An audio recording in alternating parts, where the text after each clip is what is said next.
Bom dia, boa tarde, boa noite. Eu sou César Augusto e este é o Panorama. Hoje morreu o último membro da Orquestra de Mulheres de Auschwitz. Esther Barahano morreu aos 96 anos.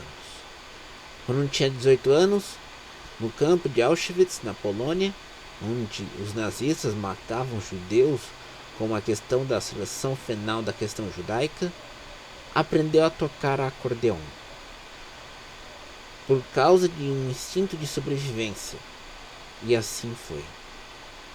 Ela aprendeu a tocar acordeon porque era a única forma que se sentia, vamos dizer assim, humana. Ela queria, quando escapou do campo de concentração para mulheres em Ravensbrück, ela não deixou mais que ninguém esquecesse as memórias de um horror do Holocausto.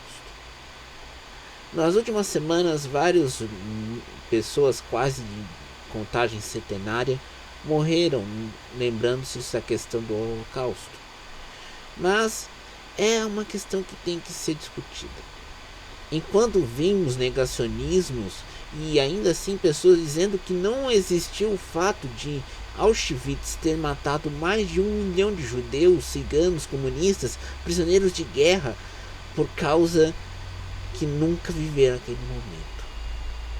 Mas as memórias são tanto quanto um aprendizado sobre os erros e sobre os acertos. Diante de um horror de guerra, os soviéticos tiveram que lidar com a libertação de campos, tanto em seu avanço final até Berlim, liderados pelo Marechal Zhukov. Mas como é que nós vamos lidar com este legado tanto quanto preocupante e que não pode ser perdido para as futuras gerações em um momento que a xenofobia e o antissemitismo ganham campo no mundo?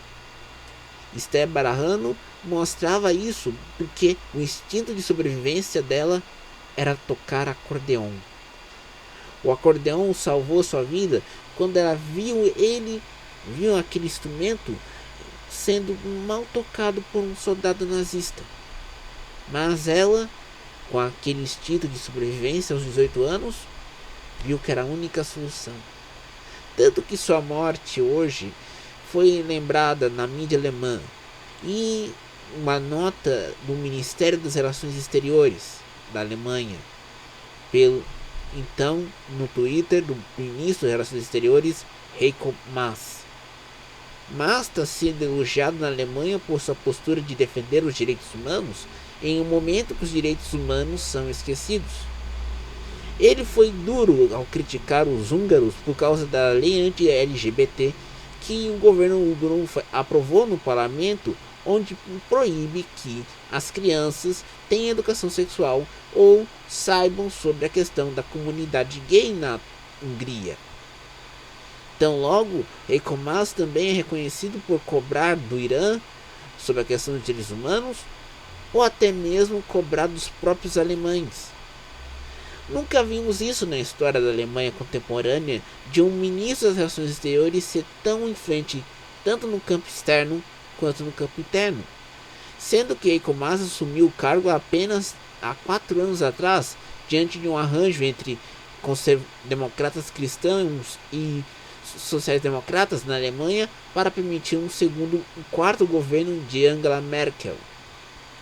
Mas isso mostra que também temos muito a aprender.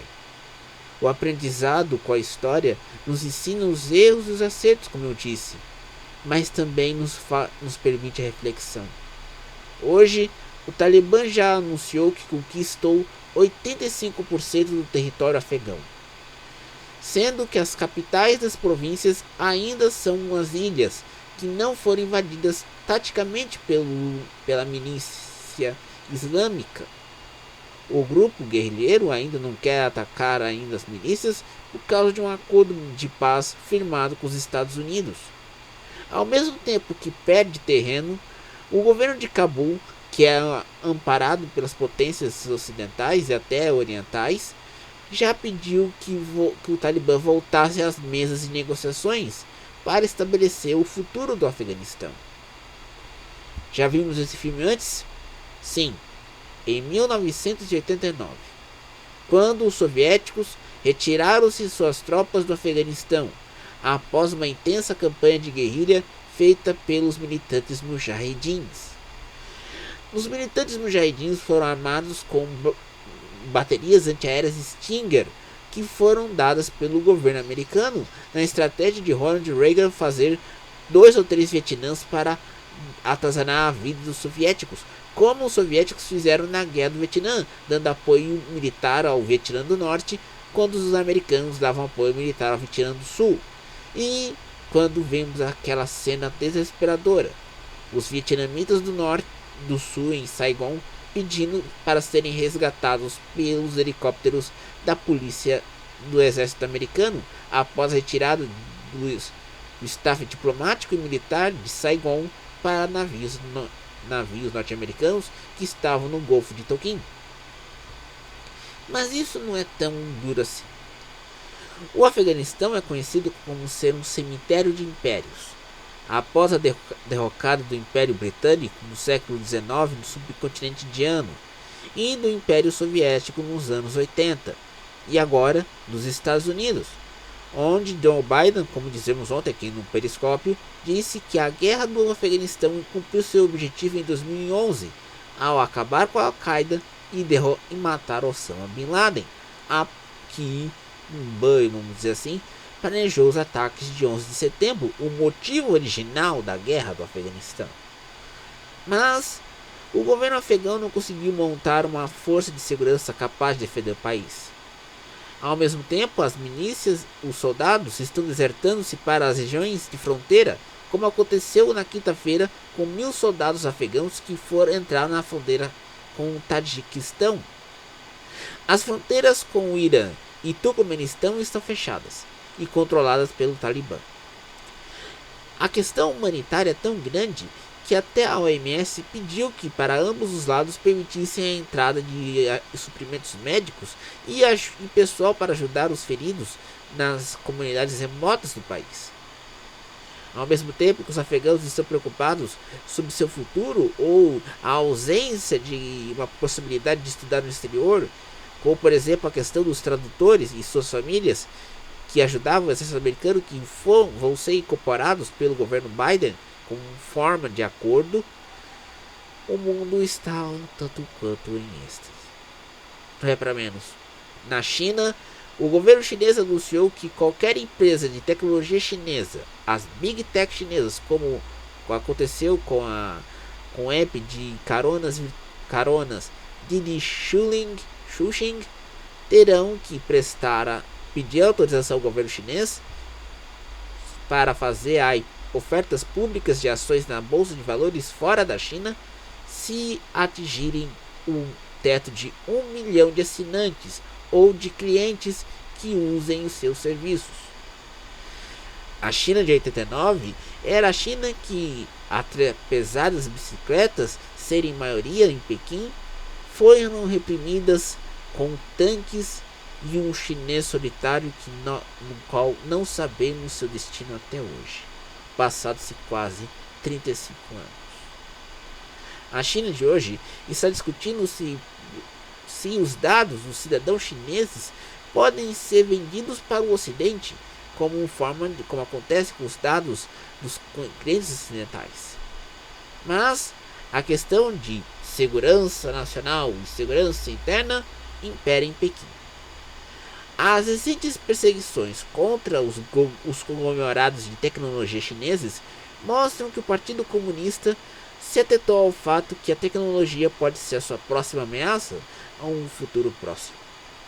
Não é por menos, enquanto Pequim está lidando com a questão da repressão contra as gigantes da tecnologia, como reprimindo, dando autorizações apenas para que elas possam fazer ofertas públicas de ações em Nova York ou em bolsas europeias após serem dado um certificado, se caso elas atingirem a marca de 1 milhão de clientes ou de inscritos em seus apps, está agora acontecendo em Taiwan.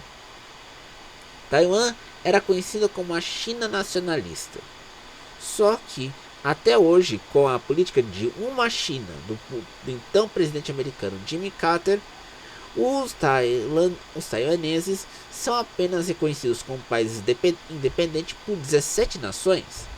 E Pequim está pressionando várias nações a romperem laços com Taiwan em benefício de acordos comerciais com a China continental.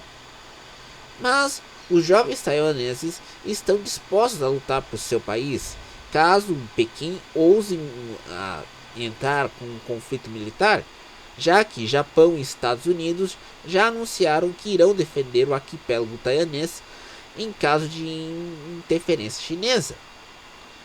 Mas nem tudo são flores. O Kuomintang, que era o antigo partido nacionalista que dominava a China até a ascensão de Mao Zedong, quer dizer, em sua revolução em 1949, ainda quer paz com Pequim.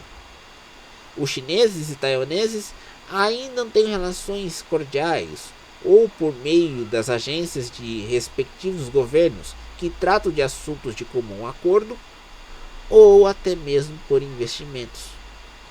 Mas desde 2016, com Tsai Ing-wen assumiu o cargo de presidente de Taiwan, ela prometeu que o país teria liberdade. Taiwan é o primeiro país asiático a permitir a parada gay e permitir o casamento gay, algo impensável em várias outras nações da região do Extremo Oriente, como China, Coreia do Sul e até mesmo Japão. Mas a sua liberdade é calcada num pacto de defesa estabelecido pelos Estados Unidos e pelo Japão. Mas ao mesmo tempo, Taiwan tem escaramuças com Coreia do Sul e Japão em relação a ilhas inabitadas, tanto pelo fato do Mar do Sul da China ser muito estreito nos mapas e a questão diplomática permite que qualquer mar territorial seja estendido por 200 milhas náuticas, o que é impensável, porque na China ou na Ásia, várias nações não têm controle sobre as tais 200 milhas náuticas permitidas por leis em acordos internacionais. O que mostra que Pequim está com ansiedade diante da ascensão de grupos como Alibaba, Tencent ou Didi Chuxing é que eles podem ter poderes e terem que prestar contas ao Ocidente em, vamos dizer, independente da relação com Pequim, por oferecer serviços fora da Ásia. Não é só Pequim e Taiwan que estão com problemas, a Tailândia também. A Tailândia, onde o rei, que é monarca, mora mais na Alemanha do que em Bangkok, tem que lidar com um primeiro-ministro general que não é muito afeito à imprensa e já declarou que vai censurar todo mundo. Isso é normal, porque os tailandeses sempre conviveram com 12 golpes de estado durante os quase 70 anos de monarquia do rei Bhumibol. Já o rei Rama X, Rama X, já deixou claro que vai preferir morar na Alemanha, onde tem uma casa, e em vez de ficar em Bangkok como chefe de estado e como manda a Constituição de 2014. Mas o primeiro-ministro Pradyut Chan-o-cha já deixou bem claro que não vai levar a sério o rei e vai mandar desmandar, como acontece nas democracias de partido único, como em Myanmar, com os militares mandando e desmandando, e no Camboja, sem contar Laos e Vietnã. Tudo isso mostra que a lição que Esther está barrando de aprender um acordeon no meio de uma grande crise como a questão da Segunda Guerra Mundial e os campos de concentração mostra que a história é necessidade e uma forma de pensar sobre o mundo contemporâneo. Porém, parece que esquecemos disso quando lidamos com o bombardeio de notícias nas redes sociais, nos sites ou até mesmo no WhatsApp. Enquanto Esther, que Deus o tenha, aprendeu a sobreviver tocando apenas um acordeon. Este foi o Periscópio de sábado. Você vai ouvir ele na edição postada no Mixcloud da Rádio Desbravadores e do perfil do Periscópio no Mixcloud. Sempre teremos todos os dias uma edição de 15 minutos com o resumo das notícias e dos fatos do dia, e ainda assim comentando sobre o mundo e a humanidade. Eu sou César Augusto. Este é o Periscópio, dedicado a Esther Barahano, a única mulher onde o acordeon foi capaz de salvar uma humanidade. Bom dia, boa tarde, boa noite e até mais.